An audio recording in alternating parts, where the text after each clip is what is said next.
Okay, time for episode 7. 7 now. Wow. Okay. I will tell you now about when I first graduated high school. I went to 4 different high schools, by the way. I went to El Paso, Bowie. I went to Lawton, Oklahoma. Then I went to Monahans, and I went back to El Paso to Austin. Anyway, when I graduated from Austin, me and a friend decided we were going to be bums. And we wanted to go fishing. And we didn't know anything about fishing, really. But he said that in Cloudcroft, which is in New Mexico, we're in El Paso, Texas, he said they got fishing up there. So we said, okay, let's go up there. So we hitchhiked up there. You know, people don't do that too much nowadays. Back then, people used to do it a lot. So me and him just went out there and started hitchhiking. We went all the way up there. And when we got up there, it's up in the mountains and stuff, we found out that there's no rivers up there. So much for that idea. But it didn't really matter. Like I said, we weren't really into fishing that much anyway. Anyway, when we were up at Cloudcroft, my friend, his name was Mundo, he said that there's a place by there, it's a boys camp, and they're usually hiring, and he suggested that we go check it out. And no, we didn't have any jobs or anything, we're just being bums. I think might have had $10 max on me at the time, which is not a lot then, even less now. But anyway, I said, okay, let's go do this. So we take off, and he says we got to cut through the forest to get to this place. And he knows this trail because he worked there last year. And I said, okay, that's cool. So we're going down this trail, and we're talking and stuff. And then he just starts talking about the year before. He says to me that he had walked this trail before the last year. And then as he was walking this trail, this bear come out and chased him up a tree. And I go, really? He goes, yeah. He says, you know, ever since then, if there's a bear close by, I can feel it. And I'm going, okay, yeah, go ahead. And I'm thinking to myself, this guy wants to pull a trick on me, you know, wants to scare me or something like that. That's what I'm thinking, you know. So we're walking a little bit more, and all of a sudden, you know, as we're walking, and it's a path like this, and then a hill goes up this way, and a hill goes up that way. So we're kind of like in the middle of a hill. They got trees and bushes all over the place, right? It's really pretty. So anyway, walking through this little trail, and he says he's starting to get that feeling, and I'm like, what? What do you mean? You know, that feeling I get when there's a bear around. And I go, here it comes, you know, he'll try to pull something. And he goes, no, really? No, I think there's a bear around here. I'm like, yeah, sure, man. About that time, I turn around and look like this, and there's this big bush up there, right? And I can see something moving behind it. And this bush is not that far, right? And I look over there, and I look at Mondo, and I say, Mondo, do you see something behind that bush? And he didn't even say a word. He was gone. He's gone. He's up this tree. And when he took off running, I looked again, and you see this bear pick his head up, and I went, holy shit, it is a bear. I ran up another tree as fast as I could. It wasn't even a big tree. It's about the biggest one I could find, but it wasn't that big. I was like, this is stupid. It's pretty small. And I'm thinking, if the bear comes at me, I'm dead meat. But anyway, I look at the bear, and the bear kind of looks at us like it was kind of weird or something, maybe.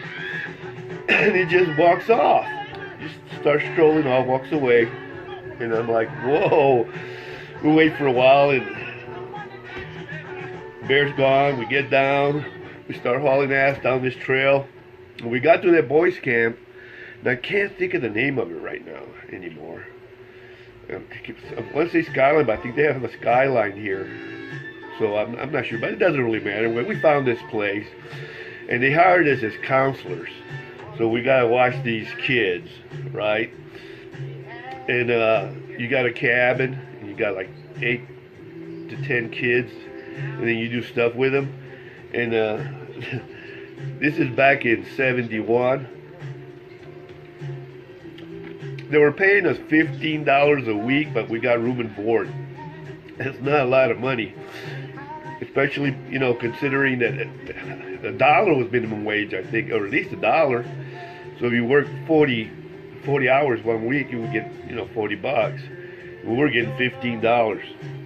But we got room and board. And I'm going to tell you one quick story about while I was there with these kids, And then next time I'll tell you another story. I've got about 2 or 3 stories. But anyway, I had these kids, and they wanted me to tell them a scary story, because we were inside the cabin, we're out in the woods and shit. They wanted a scary story, so I said, okay. So I heard these trees were outside, and it's kind of windy. I could hear a little rustling on the roof. So I said, okay, I got an idea. So I said, okay, this is a story. This is what happened here.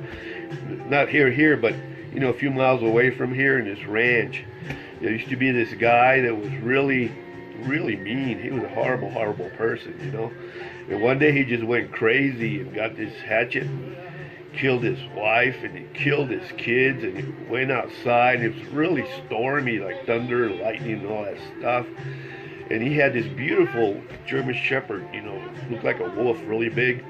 And he decided he was going to kill it, but he forgot the axe, so he just jumped on it, started choking it, trying to kill this dog. Right as it was happening, lightning hit him. And when lightning hit him, it combined the two of them. So he was half wolf and half man. And it didn't kill him, it just put them together. And ever since then, he wanders around this area, doing damage and stuff, and just hoping that he gets hit by lightning again, because that's the only way he can die. He's got to get hit by lightning and then split back up. But until then, all he does is goes around and attacks people and does all kinds of horrible things. And I said, okay, that's your story, kids. It's time to go to bed. So they're all got these big eyes too, I could tell I got to them, So I said, it's time to go to bed. So I get up and I turn the light off, and I'm laying down and trying to go to sleep. And I heard a noise, And I got up and turned the light on to see what's happening. And this one kid went out of his bed and got in bed with this other kid, right? And I went, what are you doing? He says, why'd you go to bed with him? And the kid says, I'm scared. He says, so can we double up? And I went, yeah, okay, And then all the other kids go, us too. Now the whole group, they all doubled up. All 8 of them slept on 4 beds that night. Oh yeah, because part of the problem too, after I told the story, they were laying in bed. Remember I said that the branches were scratching? They could hear the scratching too. They're like freaking out. So they decided they couldn't handle it. One kid said, I can't take this anymore. So he jumped out of bed, got in the other one. Well, that's pretty crazy. I've got a few more. I'll tell them some other time. I don't know. Last time I went way too long. This section usually is about 10 minutes, maybe 20, maybe under 15. And actually it's under 10 normally. And I went something like 20 minutes, I think. But this is it for this one. Next I'm going to talk, which is my second quarter, I'm going to talk about the military. Okay, time for a military story. I was in Utah, and I was a buck sergeant, which means you got the 3 stripes. And they told me I was going to be going to a leadership school, which I think is around 5 weeks, and they teach you all kinds of military stuff. Just make you a better NCO. A little bit of everything, history, marching, everything, all kinds of stuff. Anyway, so they sent me to this school. After the first week, they had a test, and everybody takes the test. Then afterwards, they post the grades on this bulletin board, right? And everybody's wondering, how they did, because it's kind of stressful. But anyway, they put all the scores up there with no names, right? And the highest score was an 87, and three quarters of the class failed. I mean, that's a bunch, And everybody was like, whoa, like everybody's wondering whether they passed or not. This is the first test, so everybody's kind of freaking out.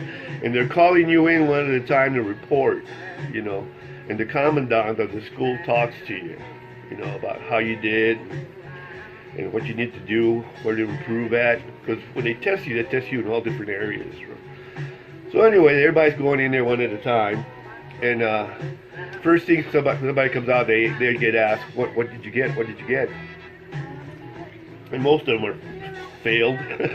So anyway, I go in there, and then the guy looks at me. He tells me to sit down. I sit down. Looks at me and says, Sergeant Russell, you got the 87. You got the high score. And I went, oh, okay. And to be honest with you, I thought I scored in the 80s because I was always pretty smart in school. I was an AB student, and I never really tried. That was my problem. I just didn't really try to. Even though I did take all these hard classes and stuff, but I never really put out that big of an effort. But anyway, I had the high score. So when I walked out, everybody asked me, of course, what I got, and I said 87, and everybody called me a liar.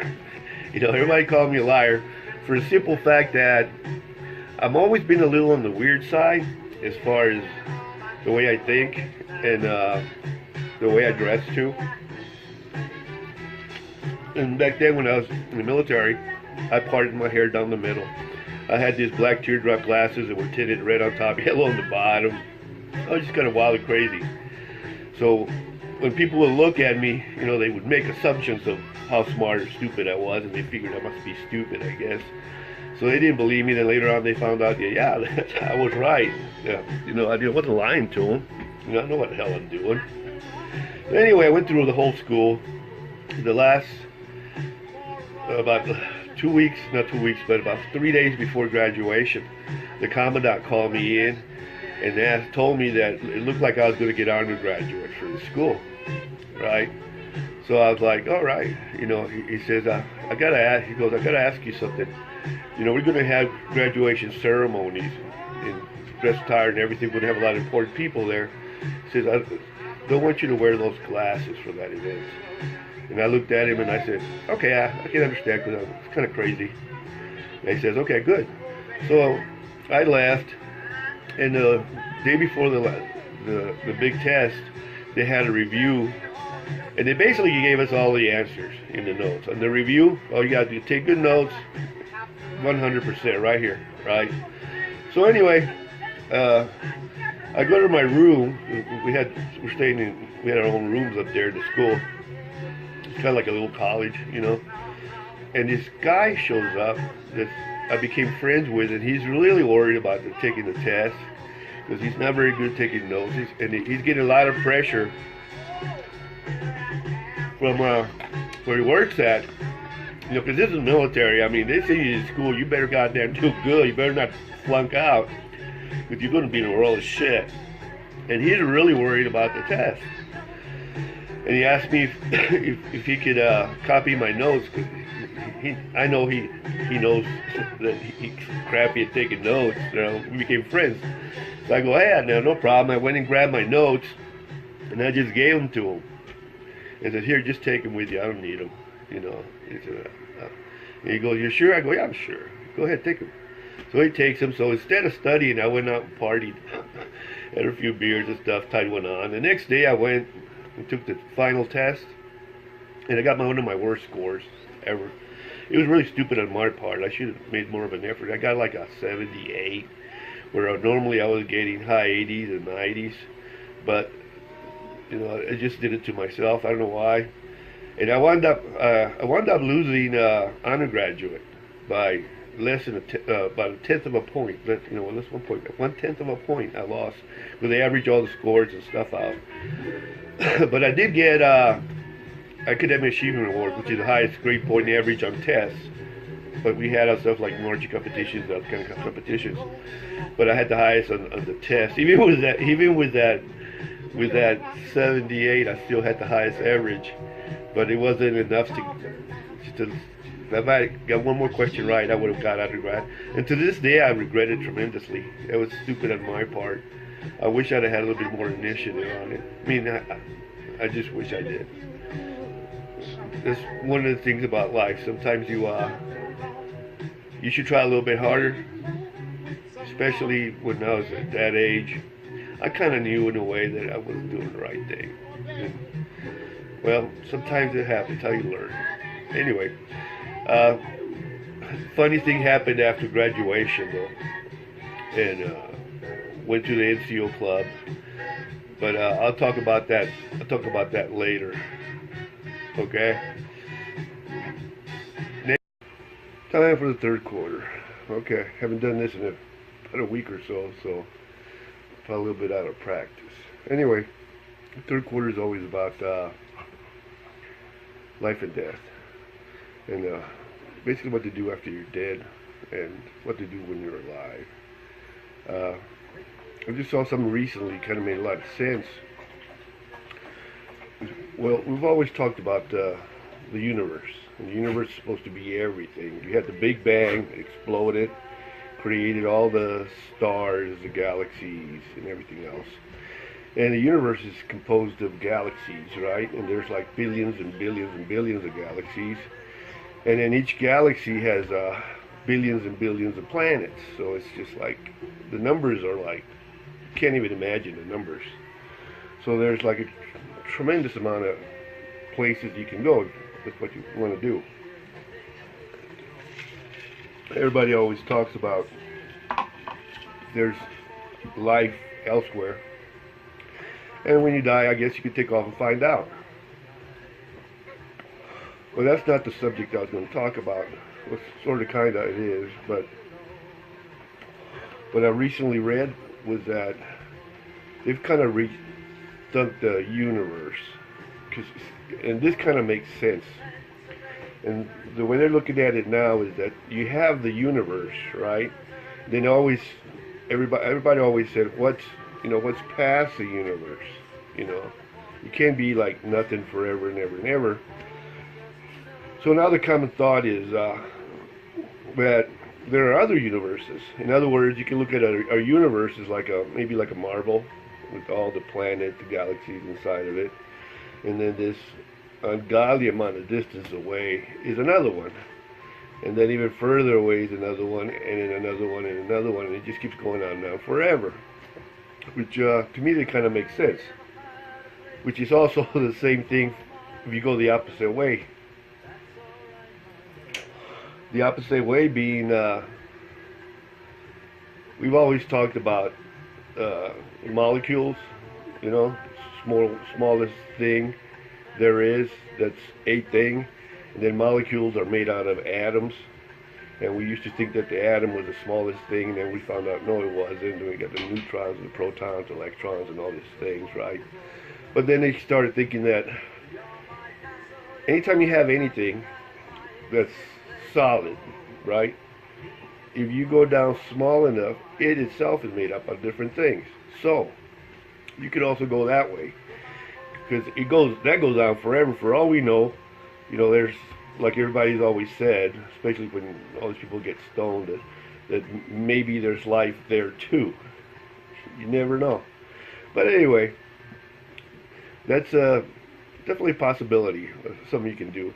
And the cool thing about that is, after you're dead, you got an eternity. And if you're going to check all the planets and all the universes and all the galaxies and universes, one universe to another, it'd take forever to do that. But you do have forever, so it's no big deal.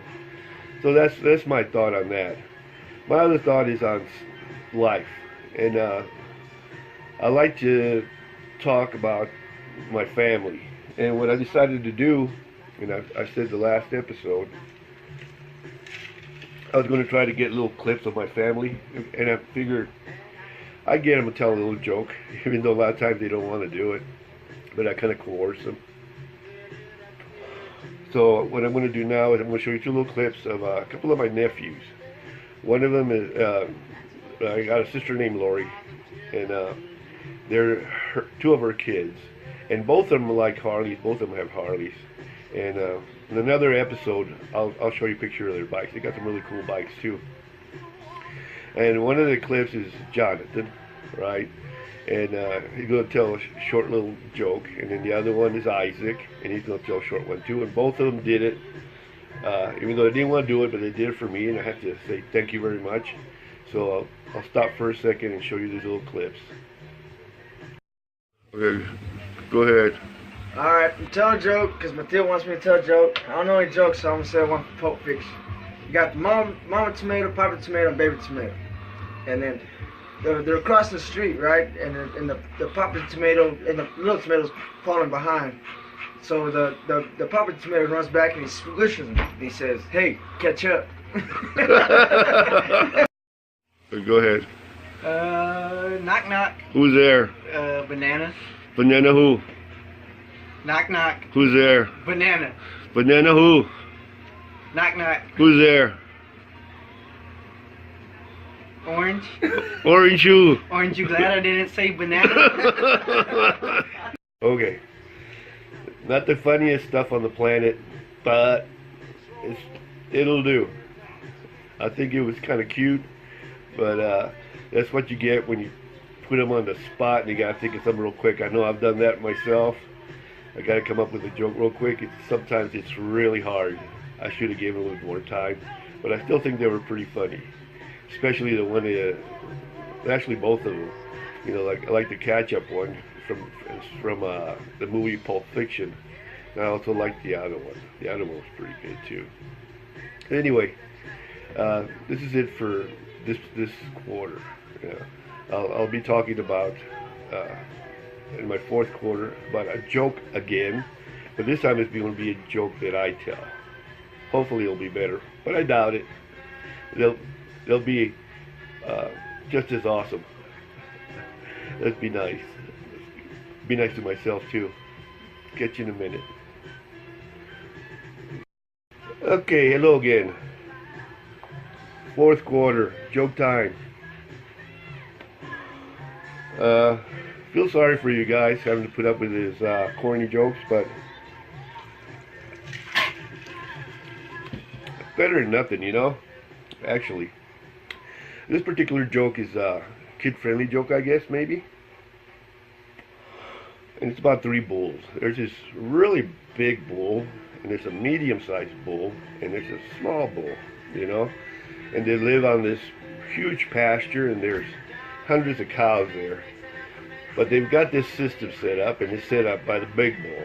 Now, the little bull has 2 or 3 cows that are his girlfriends. That's all he can have. The medium-sized bull, he's got about 20 of them that he can have. And then the big bull's got all the rest. All the rest of the cows belong to him, you know, all the other 100 or 200 of them left. They all belong to him. And everything's pretty good. Because nobody wants to mess with the big bull. And then one day, this huge semi pulls up, and the back of it's kind of shaking violently a little bit. A couple of guys go out there, they open up the back, and this big, monster-sized bull comes out of it. I mean, this thing is humongous. I mean, it's twice as big as the big bull. And forget about matching him up to the little bull. And this comes out, and this thing is mean looking. And he's just humongous and muscular, and he's like, whoa. And the big bull and the middle-sized bull are like going, holy moly. And all of a sudden they look over, and the little bull's going crazy. He's going, he's snorting and throwing up dirt and stuff like he wants a piece of him. And throwing up dirt and snorting like he really wants a piece of him. And the 2 bulls look at him and go, are you crazy? Can't you see how big that thing is? And the little bull goes, yeah. I just want to make sure he knows I'm a bull. Stupid, but I like it. Oh, time for overtime. Just did quarter number 3, quarter number 4. Wasn't very winded. I've had a few times where I talk way too much and make them way too long. Be wanting to keep these things around 20-25 minutes total. Once you put the 4 quarters together and the overtime, this overtime. So this time I think I might achieve my goal. A couple of things I want to say, this is what overtime is for. Earlier I talked about when I was at the boys camp as a counselor, and some of the stuff that happened. I've got more stuff that happened, and that's part 2 of being a counselor for these kids. And next episode I'll talk about that. the other thing I talked about in the second quarter was being in the military, being in a leadership school.